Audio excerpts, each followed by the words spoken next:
Capítulo 1, Parte 2. Mas muitas pessoas dizem que suas preces não foram atendidas. Nenhuma prece, e uma prece não é nada mais do que uma afirmação fervorosa do que é realidade, deixa de ser atendida.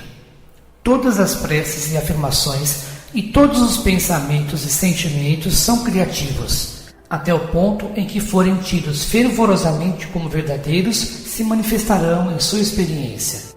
Quando é dito que uma prece não foi atendida, o que de fato aconteceu foi que o pensamento, a palavra ou o sentimento mais fervoroso tornou-se mecânico. Contudo, o que você precisa saber, e esse é o segredo, é que o pensamento, por trás do pensamento, o que poderia ser chamado de pensamento responsável, é que sempre é o pensamento controlador. Assim sendo, se você suplicar, terá muito menos chances de experimentar o que acha que está escolhendo, porque o pensamento responsável por trás de todas as súplicas é o de que você não tem agora o que deseja. Esse pensamento responsável se torna a sua realidade. O único pensamento responsável que poderia repelir esse pensamento é o baseado na fé em que Deus sempre atenderá a todos os pedidos. Algumas pessoas têm essa fé, mas são muito poucas. O processo da fé se torna muito mais fácil quando, em vez de ter de acreditar que Deus sempre atenderá a todos os pedidos, a pessoa entende intuitivamente que o pedido em si não é necessário. Então, a prece é de agradecimento, não um pedido, mas uma afirmação de gratidão pelo que é verdade. Quando o Senhor diz que uma prece é uma afirmação do que é verdade, está dizendo que Deus não faz coisa alguma, que tudo o que acontece depois de uma prece é o resultado da ação da prece? Se você pensa que Deus é um ser onipotente que ouve todas as preces, diz sim para algumas, não para outras, e talvez, mas não agora, para o restante, está enganado. Seguindo que regras ele decidiria? Se você pensa que Deus é o Criador e direcionador de todas as coisas em sua vida, está enganado. Deus é o observador, não o Criador, e Ele está pronto para ajudá-lo a viver, mas não do modo que você poderia esperar. Não é função de Deus criar ou não criar as situações ou funções da sua vida. Deus criou você à sua imagem e semelhança. Você criou o resto através do poder que Ele lhe deu. Deus criou o processo da vida e a própria vida como você os conhece. Contudo, deu-lhe o livre arbítrio para fazer dela o que quiser. Neste sentido, seu desejo para si mesmo é o desejo de Deus para você. Você vive de um determinado modo e eu não tenho preferências no que diz respeito a isso. Essa é a grande ilusão de vocês, que Deus se importa com o que fazem. Eu não me importo com o que fazem, e é duro ouvir isso, mas vocês se importam com o que os seus filhos fazem quando eles saem para brincar? Importam-se com o fato de brincarem de pique-cola, esconde-esconde ou faz de conta? Não, porque sabem que estão totalmente seguros. Vocês os colocaram em um ambiente que consideram bom e bastante adequado. É claro que sempre esperarão que eles não se machuquem, mas se isso acontecer, estarão lá para ajudá-los, curá-los e fazer com que voltem a se sentir felizes e seguros para brincar em outro dia. Mas também não se importarão com o que eles decidirem brincar no dia seguinte. É claro que dirão a seus filhos quais brincadeiras são perigosas, mas não podem impedir que eles façam coisas perigosas, não para sempre, não em todos os momentos até a morte. Os pais sensatos sabem disso. Contudo, os pais nunca param de importar-se com o resultado. É essa dicotomia. Não se importar muito com o processo, mas se importar muito com o resultado, que chega perto à definição da dicotomia divina. Contudo, em certo sentido, Deus não se importa nem mesmo com o resultado, nem com o resultado final, porque este é certo. Eis aí a segunda grande ilusão do homem, que o resultado da vida é incerto. É essa dúvida a respeito do resultado final que criou o seu maior inimigo, o medo. Porque se você duvida do resultado, duvida de Deus, não crê nele. E se não crê em Deus, viverá para sempre com medo e culpa. Se duvida da intenção de Deus, da capacidade dele de produzir esse resultado final, então como poderá relaxar? Como poderá algum dia finalmente encontrar a paz? No entanto, Deus tem o pleno poder de combinar as intenções com os resultados. Vocês não conseguem e nem conseguirão acreditar nisso, embora afirmem que Deus é todo-poderoso. Então criam em sua imaginação um poder análogo ao de Deus, para encontrar um modo de a vontade divina ser contrariada. Até mesmo imaginaram um Deus em guerra com esse ser, achando que eu resolvo os problemas como vocês fazem. Finalmente, de fato, imaginaram que Deus poderia perder essa guerra. Isso vai contra tudo o que vocês dizem saber sobre Deus. Mas não importa, vocês vivem com as suas ilusões e por isso sentem medo, porque decidiram duvidar de Deus. Mas e se tomassem uma nova decisão? Qual seria o resultado? Eu lhes digo, viveriam como Buda, como Jesus, como todos os santos que já veneraram. Entretanto, como ocorreu com a maioria desses santos, as pessoas não os compreenderiam. E quando vocês tentassem explicar a sua sensação de paz, a sua alegria de viver, o seu êxtase interior, elas os escutariam falar, mas não ouviriam as suas palavras. Tentariam repeti-las, mas as distorceriam. As pessoas se perguntariam como vocês poderiam ter o que elas não tinham, e então sentiriam inveja. Logo, a inveja se transformaria em raiva, e em sua raiva elas tentariam convencê-los de que eram vocês que não compreendiam Deus. E se não conseguissem estragar a sua alegria, tentariam prejudicá-los, tamanha raiva que sentiriam. E quando vocês lhes dissessem que isso não importava, nem mesmo a morte poderia tirar a sua alegria ou mudar a sua verdade, certamente os matariam. Então, quando vissem a paz com que aceitaram a morte, seriam considerados santos e amados de novo. Porque é típico da natureza humana amar, depois destruir e então amar novamente o que valorizam mais. Mas por quê? Por que nós fazemos isso? Todas as ações humanas são motivadas em seu nível mais profundo por uma entre duas emoções, medo ou amor. Na verdade, há apenas duas emoções, apenas duas palavras na linguagem da alma. Esses são os extremos opostos da grande polaridade que eu criei quando produzi o universo e o seu mundo, como conhecem hoje. Há dois pontos, o alfa e o ômega, que tornam possível a existência do sistema que vocês chamam de relatividade. Sem os dois pontos, essas duas ideias sobre as coisas, nenhuma outra ideia poderia existir. Todos os pensamentos e atos humanos se baseiam no amor ou no medo. Não há outra motivação humana e todas as outras ideias se originam dessas duas. São simplesmente versões diferentes, variações do mesmo tema. Pense bastante sobre isso e perceberá que é verdadeiro. É o que eu chamei de pensamento responsável, um pensamento de amor ou medo. É o primeiro pensamento, por trás do pensamento. Sua força motora é a energia natural que põe em movimento a máquina da experiência humana. E eis aqui como o comportamento produz experiência após experiência. É por isso que os seres humanos amam, depois destroem e então amam novamente. Sempre existe a passagem de uma emoção para outra. O amor abona o medo, que abona o amor, que abona o medo.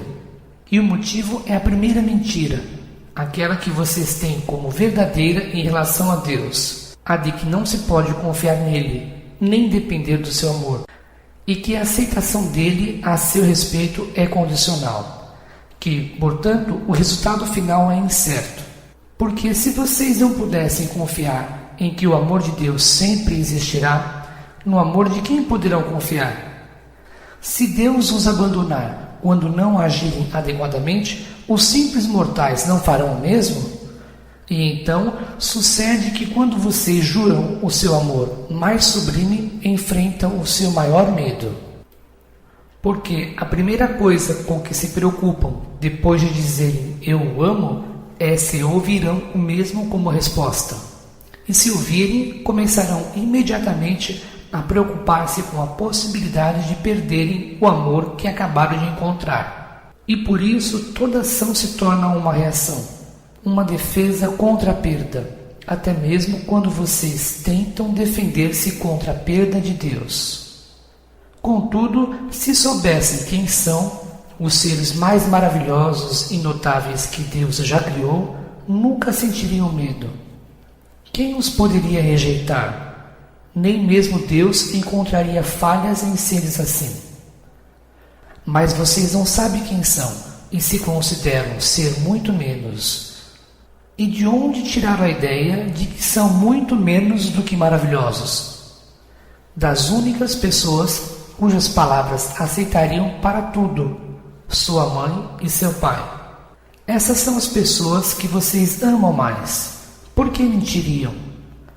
Porém, elas não lhes disseram que é demais isso e não o suficiente aquilo? Não lhes lembraram que devem ser vistos e não ouvidos? Não os repreenderam em alguns dos seus momentos de maior exuberância? E não os incentivaram a deixar de lado algumas de suas ideias mais fantásticas? Essas são as mensagens que vocês receberam, e embora elas não estejam de acordo com as normas e, portanto, não sejam de Deus, poderiam ter sido, porque certamente vieram dos deuses do seu universo. Foram os seus pais que lhes ensinaram que o amor é condicional. Vocês tiveram consciência de suas condições muitas vezes, e é essas experiências que levam para os seus próprios relacionamentos amorosos. Também é a experiência que levam para mim. A partir dessa experiência, tiram suas conclusões sobre mim. Dentro dessa estrutura, contam a sua verdade. Dizem, Deus é amoroso, mas se vocês não cumprirem os seus mandamentos, Ele os punirá com o desterro e a condenação eterna. Vocês já não experimentaram o desterro que lhes foi imposto por seus próprios pais? Não conhecem a dor da sua condenação? Como então poderiam imaginar que fosse diferente comigo? Vocês se esqueceram de como é ser amado incondicionalmente. Não se lembram da experiência do amor divino e por isso tentam imaginar como deve ser o amor de Deus baseado no que sabem sobre o amor no mundo. Vocês projetaram o papel de pai em Deus. E por esse motivo imaginaram um Deus que julga, recompensa ou pune, baseado em como ele se sente em relação ao que fizeram. Mas essa é uma visão simplista de Deus, apoiada em sua mitologia. Não tem nada a ver com quem eu sou. Tendo assim criado todo um sistema de pensamento sobre Deus, fundamentado na experiência humana, em vez de nas verdades espirituais, vocês imaginaram toda uma realidade a respeito do amor. É uma realidade baseada no medo, na ideia de um Deus temível e vingativo. Seu pensamento responsável está errado, mas negá-lo seria rejeitar toda a sua teologia. E apesar do fato de que a nova teologia que iria substituí-la seria realmente a sua salvação, vocês não podem aceitá-la. Porque a ideia de um Deus que não deve ser temido, não julga e não tem motivos para punir é maravilhosa demais para ser aceita dentro de sua crença maior em quem e o que Deus é. Essa realidade do amor que evidencia o medo domina a sua experiência do amor. De fato, permite criá-la. Porque vocês não só se veem recebendo um amor que é condicional, como também dando-o do mesmo modo. E mesmo quando recuam e impõem as suas condições, uma parte de vocês sabe que não é isso que o amor realmente é. Ainda assim, parecem incapazes de mudar o modo como dispensam. Vocês aprenderam da maneira mais difícil e dizem a si mesmos que serão condenados ao sofrimento se forem vulneráveis de novo. Mas a verdade é que o serão se não forem vulneráveis. Devido aos seus próprios pensamentos errôneos a respeito do amor, vocês se condenam a nunca experimentá-lo puramente. Por isso, também se condenam a não me conhecer como realmente sou, enquanto não amarem puramente. Porque vocês não conseguirão negar-me para sempre, e chegará o momento da nossa reconciliação. Todos os atos realizados pelos seres humanos se baseiam no amor ou no medo. Não simplesmente os que dizem respeito aos relacionamentos, às decisões que afetam os negócios, a indústria, a política, a religião, a educação de seus jovens, os compromissos sociais de suas nações, os objetivos econômicos de sua sociedade, as escolhas que envolvem guerra, paz, ataque, defesa, agressão, submissão, as determinações de cobiçar algo ou dar aos outros, guardar ou partilhar, unir ou dividir, todas as escolhas feitas por livre vontade que já fizeram, surge de um dos únicos pensamentos possíveis que existem, de amor ou medo. O medo é a energia que restringe, paralisa, retrai, leva-os a fugir e esconder-se e fere. O amor é a energia que expande, move, revela, leva-os a ficar e partilhar e cura. O medo cobre os seus corpos de roupas, o amor lhes permite ficar nus. O medo os faz segurar tudo o que tem, o amor dá tudo aos outros. O medo sufoca, o amor mostra afeição. O medo oprime, o amor liberta.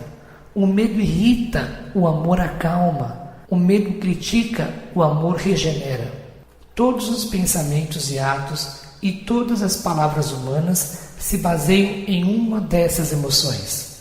Vocês não têm escolha em relação a isso, porque nada mais há a optar, mas têm livre-arbítrio para decidir qual dessas selecionar. O Senhor faz isso parecer muito fácil, mas no momento de decisão, quase sempre o medo vence. Por quê?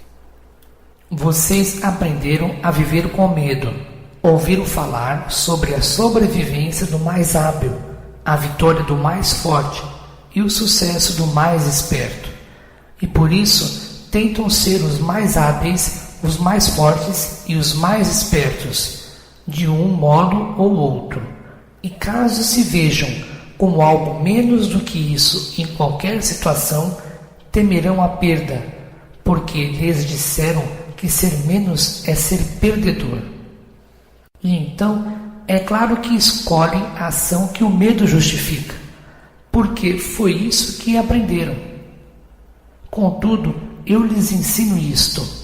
Quando optarem pela ação que o amor justifica, farão mais do que sobreviver, vencer e ser bem-sucedidos. Experimentarão a glória suprema de quem realmente são e quem podem ser.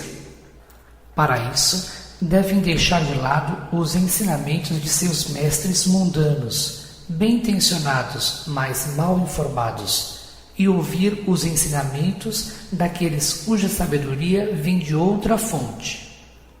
Há muitos mestres assim entre vocês, como sempre houve.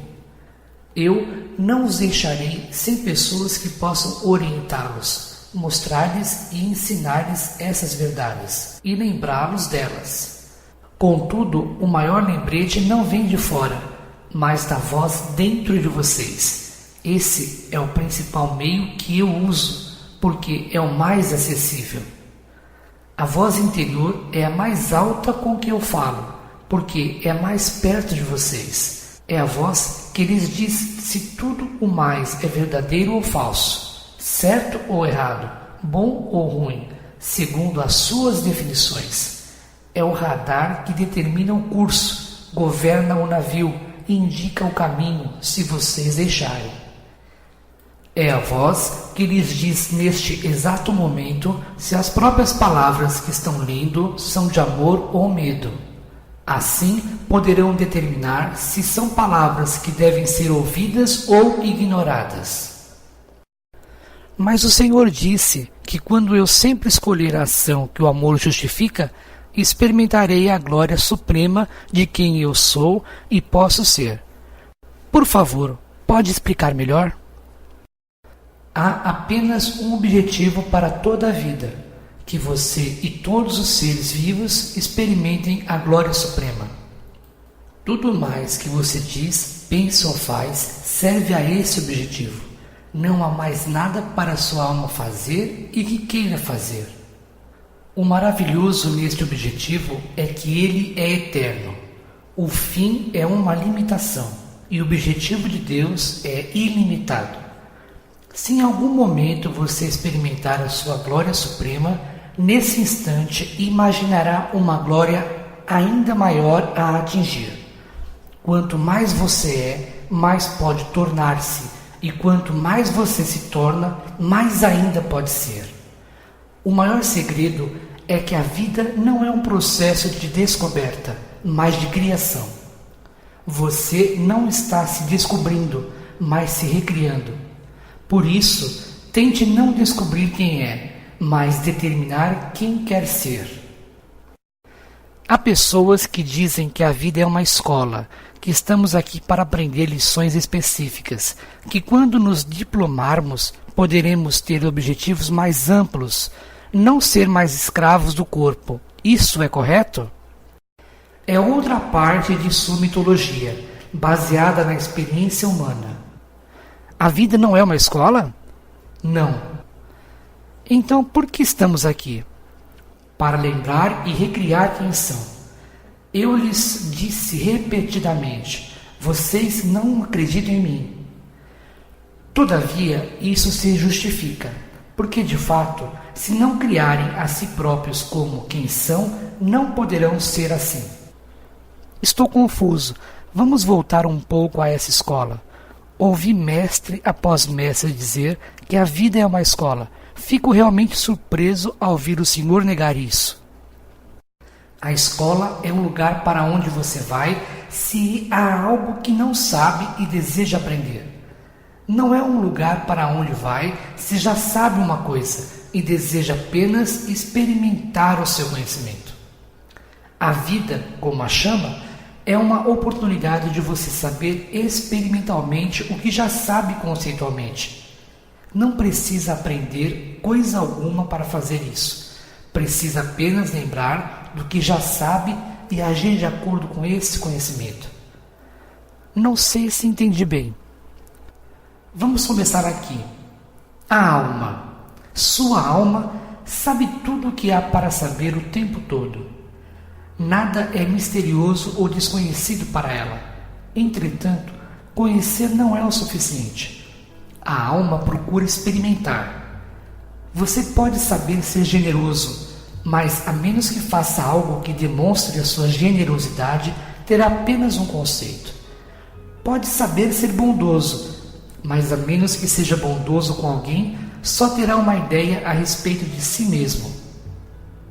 É desejo de sua alma transformar o seu melhor conceito sobre si mesmo em sua melhor experiência. Enquanto o conceito não se torna experiência, tudo o que há é especulação. Eu especulo a respeito de mim mesmo há muito tempo. Há mais tempo do que você e eu juntos poderíamos nos lembrar, do que a idade deste universo multiplicada por 2. Então você vê quanto é nova a minha experiência de mim mesmo. O Senhor me deixou confuso de novo. A experiência de si mesmo? Sim, deixe-me explicar. No início, o que era tudo o que havia. Porém, tudo o que não podia conhecer-se, porque não havia mais coisa alguma. E então, tudo o que não era. Porque na ausência de outra coisa, tudo o que não é. Esse é o grande ser ou não ser a que os místicos se referem desde o início dos tempos. Tudo que é sabia que era tudo que existia, mas isso não era suficiente, porque só podia conhecer a sua total magnificência conceitualmente, não experimentalmente. Porém, a experiência de si mesmo era aquilo pelo que ansiava, porque desejava saber como era ser tão magnificente. Mas isso era impossível, porque o próprio termo magnificente é um termo relativo. Tudo que é só poderia saber como era ser magnificente quando o que não é surgisse. Na ausência do que não é, o que é não é. Você compreende isso? Acho que sim, continue. Está bem. A única coisa que tudo que é sabia é que nada mais havia. Portanto, nunca poderia conhecer a si mesmo a partir de um ponto de referência externo. Esse ponto não existia. Só existia um ponto de referência que era interno, o é não é, o sou não sou. Mas o tudo de tudo decidiu conhecer-se experimentalmente. Essa energia pura, não vista, não ouvida, não observada e, portanto, desconhecida por qualquer outra energia, decidiu experimentar a si própria em toda a sua magnificência. Para fazer isso, percebeu que teria de usar um ponto de referência interno. Deduziu muito corretamente que qualquer parte de si própria teria necessariamente de ser menos do que o todo, e que se simplesmente se dividisse em partes, cada uma delas, sendo menos do que o todo, poderia olhar para o restante e ver magnificência. E então tudo que é dividiu-se, tornando-se em um momento glorioso o que é isto e o que é aquilo. Pela primeira vez existiram isto e aquilo, bem separados um do outro, e ainda assim simultaneamente, como tudo que não era nem um nem outro. Portanto, existiram subitamente três elementos: o que está aqui, o que está lá e o que não está nem aqui nem lá, mas que devia existir para que lá e aqui existissem. É o nada que contém o tudo, é o não espaço que contém o espaço, é o todo que contém as partes. Consegue compreender isso? Acho que sim. Acredite ou não, o senhor usou uma ilustração tão clara que acho que estou realmente compreendendo.